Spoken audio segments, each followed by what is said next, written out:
Hi, I want to thank you guys so much for coming here today and for allowing me to share about my new book, The Positive Worker. For many years, I have worked as a therapist and a coach and helped those that face different emotional issues.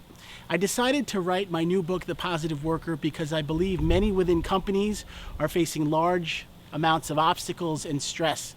The book is meant to be a guide to help those in your company grow stronger, more connected, and to figure out how to work at a higher level.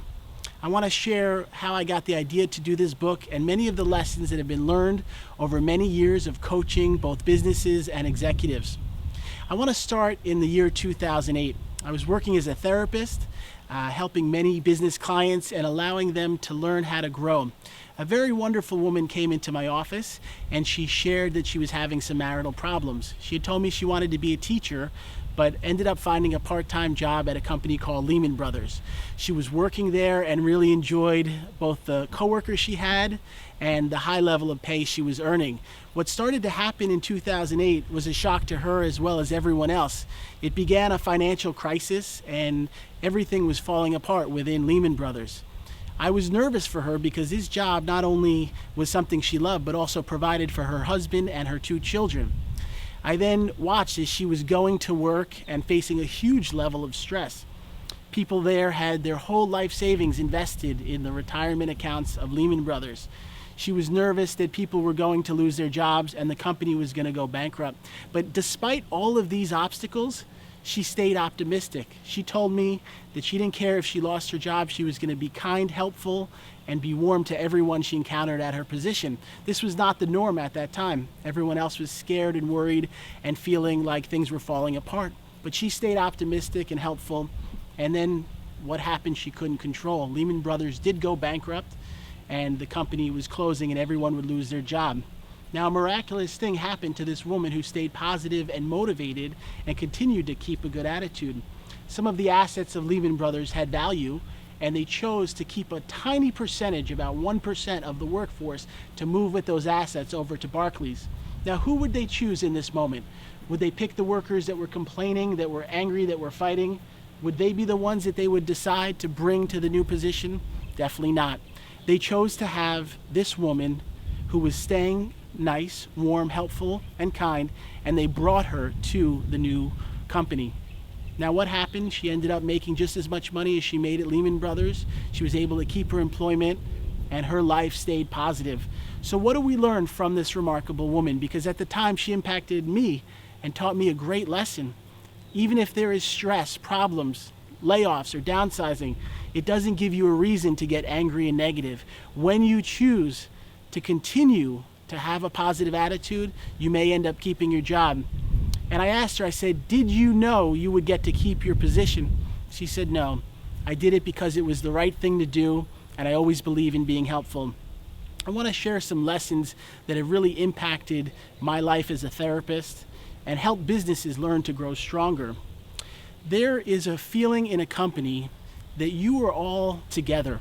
Many different personalities and people work within a business, but you all need each other.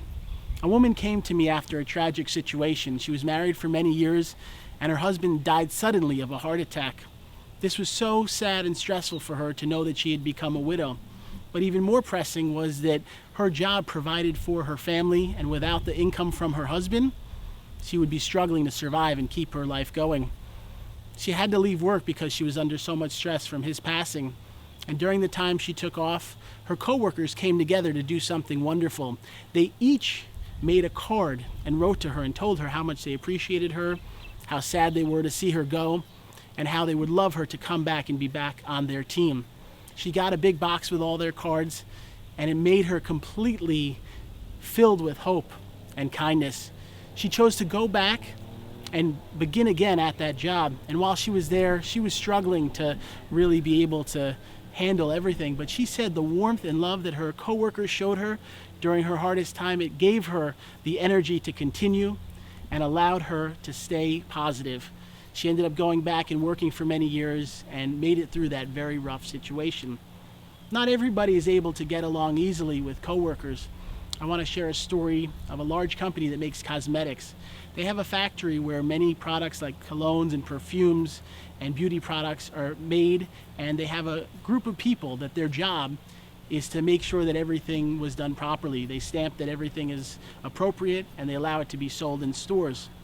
A woman came there and got a job working there, and she started to have many problems. Her attitude was very aggressive. She seemed like she knew everything, and she wasn't warm to her coworkers. They would often spend days where they would, during their breaks, go into this room where they would talk and laugh and enjoy each other. And when she was there, she felt very uncomfortable. She would be aggressive and not warm, and the coworkers started to dislike her. And even though she seemed very confident and arrogant, she was very much upset that she no longer was really being liked by those she worked with. She came in for a session, and we started to talk about why she acted this way and what the core reason was that she treated people in this manner. She admitted she had a long history of struggles. When she was a child, her parents were drug addicts, and she was placed in the foster care system. Not having a mom and dad that love you was very hard for her. She bounced around many different parents and foster families and always felt very insecure. And she admitted to me that she opened up that when she was around people, she pretended to be so strong and arrogant because she was insecure. I talked to her about this, and she agreed that this was harming her from both her career and making new relationships. She admitted that she had problems and worked through them. And one of the lessons was to be nice and open and warm. And she went back into that break room, and she apologized and started to be nice and listen and helpful to those that she worked with. And they did take her back and accept her, and she ended up feeling a lot happier and joyful about the job. Now, these are just a few lessons of why staying positive and kind can help you in your career. I want to share a story that illustrates just one other valuable lesson about cleanliness. Now, many times people are in a job and they do just what they're supposed to. This woman I met wanted to work at a greeting card company. For almost all her life, she loved greeting cards and how people would use them for holidays and birthdays and important occasions. And she was excited when they hired her to work at their company. When she got to the place, she walked into her office hoping that it would be nice and filled with light and other people that she could interact with. But she was kind of shocked to see that one of the workers, a man, had been there about 10 years, and his desk was a mess. There were papers everywhere, used soda bottles, and junk all strewn upon his desk. Then there was another worker who'd been there about 5 years, a woman, and her desk was filled with mock greeting cards and paperwork and looked very messy. When I started working with the woman who had just started, she said, "What should I do? When I was raised, I was taught to keep things neat, to be organized, and to respect the space that I work at. And I don't know if I should do that because the other coworkers may feel upset that mine is neat and theirs is not." I told her that she must do what's in her heart and try her hardest, even if everyone does it a different way. So she ended up going and keeping her desk very neat, and some of the coworkers would laugh at her. One time they called her Mrs. Clean because her desk was so neat and organized. The supervisor they had for many years was there and didn't seem to care about the mess. Suddenly he was fired and lost the job, and then something remarkable happened. A new supervisor came in and was very angry with the staff. He said, "How can you keep your office this messy? How can you have a place of work that looks like this?" And ended up saying that everybody was in trouble except for one person. It was the woman that decided to keep her desk neat all the time. Every other worker now had to change and learn to be clean, but not her. She ended up being told she did a great job, and within a few months she was given a raise and promoted. So even if you think being clean is not important, it is, because when you interact with customers or clients, how your space looks is an impact on your business and what it shows other people. And this simple lesson is easy to learn but not followed by everyone. But if you take the steps to stay clean and organized, you make positive change. I next want to share a story about just simple things like the bathroom in your office. What does it feel like to walk into a bathroom and to see a mess or to see things sloppy? If you choose to keep it neat, you clean up after you're done, it leaves the next person to have a space that looks clean and appropriate. So even these little small steps make a big impact both on you and everyone within your company. Now I want to share, when I say the positive worker, what do I mean? Is this someone that walks around happy all the time? This is a worker that does their best in all situations. Even if it's difficult or stressful, they try to be kind to their coworkers, to their supervisors, to their customers, and everyone they impact. I want to share a story about someone I met who made a remarkable amount of change. He came to this country many years ago, not even speaking the language. He was born in Spain, and came here for a better life. He started to work and got a job in a factory making just a few dollars an hour. But he was different than many that came into that job because he worked so hard every single day to be motivated, to be helpful, and to work at his highest level. He not only was able to do well in that job, but he was given a promotion. And he kept working harder and trying to be a better employee. On his downtime in the evenings, he took English courses and learned to be extremely fluent in English. He tried to also be part of the community and join organizations and groups to help other people. Well, his story was very positive and exciting. Within about 10 years, he became a manager of over 100 people in that company. But that wasn't it. As much as he has climbed to a high level, he kept trying hard, being kind to everyone, and working at his highest level. Within a few years, he grew into an even higher level in management, and he had risen in the ranks of the company extremely high, especially for someone that had just come to this country a few years before. Well, the CEO of this large Fortune 1000 company took notice of what he was doing. Many years later, the CEO was about to retire, and he had to pick someone that would lead this company into the next generation. He had many choices of people that had graduated Harvard and Yale and other great colleges, but he felt this man, known for so many years how dedicated and motivated and helpful he was to everyone that came into that company. This man who came here with not a dollar in his pocket ended up becoming the CEO of a Fortune 1000 company. He continued to be kind and helpful, and now he has scholarships he offers to other people from other countries that are looking to better their lives. The lesson from this is that if he could do this with not much of an education and barely speaking the language, what could you do if you started to be helpful, courteous, kind, listening, and supportive to everyone that you encounter? What would it mean if you woke up every day trying to do your best in your career? It would mean that you would move to a higher level of success. I also want to share a great example of how when you get into a slump, when things are starting to look stressful, you have an impact of making a positive change. I was working with a company and a woman who was in a sales executive office. They had about 200 sales reps, and for the last few months things have been slow. Business has been down and not everyone was making their numbers. This one sales rep said, "I want to change this. We are told to make 150 calls every day, but we're not reaching our numbers." She chose on her own to start making 300 calls every day. She doubled her amount of work and she continued to press forward. And what happened? Her extra effort and high level of care led her to become the top sales executive out of those 200 workers. But not only were her numbers better, the people around her started to change. And you were able to be someone that listens, that cares, that learns, and helps those. It makes a major difference. In a company, there are all types of workers, people from different backgrounds, people of different ages, but when you show them kindness, you are able to make a positive change. I want to tell you one very important thing about working. It is not always easy, but when you place your highest level of effort and you go to work every single day with a positive outlook and being kind to everyone, you are impacting not only your own life, but every single person within that organization.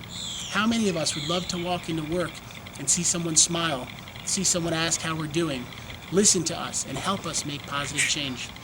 Now, I also want to share that sometimes in a job you have to be open to asking questions.